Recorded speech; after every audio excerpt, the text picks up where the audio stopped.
कि हिंदुस्तान में जैसे जैसे हिंदू घटता जा रहा है तो राष्ट्रपति हो, प्रधानमंत्री हो या न्यायाधीश हो, उच्च न्यायालय का न्यायाधीश हो, उसके ऊपर भी अन्याय हो रहा है क्योंकि वो संख्या में घट रहा है। ये मैं हमेशा ही कहता हूं। जैसे आजकल नारा चल रहा है कि बड़े पैमाने पर सब कह रहे कि बटोगे तो कटोगे, लेकिन उससे भी ज्यादा गंभीर बात है कि घटोगे तो मिटोगे।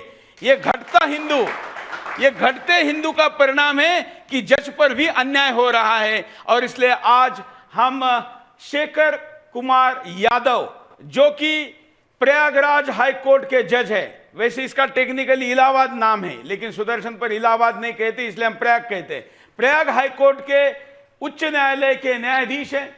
विश्व हिंदू परिषद द्वारा आयोजित एक कार्यक्रम में गए थे।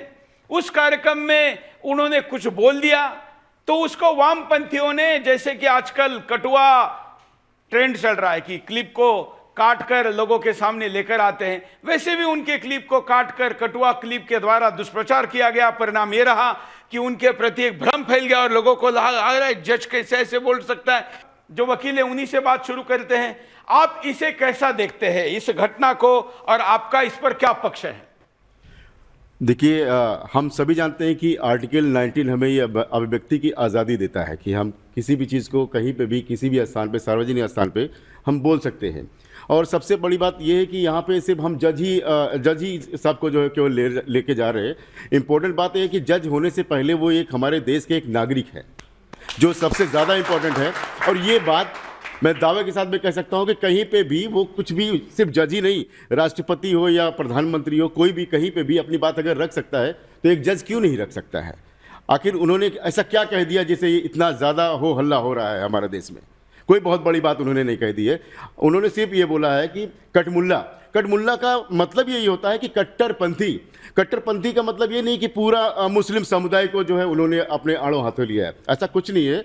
कट्टरपंथी किसी में भी हो सकता है, चाहे हिंदू हो, चाहे मुस्लिम हो, या सिख, या ईसाई, कहीं पे भी। तो उन्होंने सिर्फ कट्टरपंथी की बात करी, जैसा कि पाकिस्तान में कई बार ऐसा बोला जा चुका है कई भी मौलानाओं के द्वारा कि वो कट्टरपंथी है। एक तर्क की बात करते हैं, एक व्यक्ति एक तर्क रखे।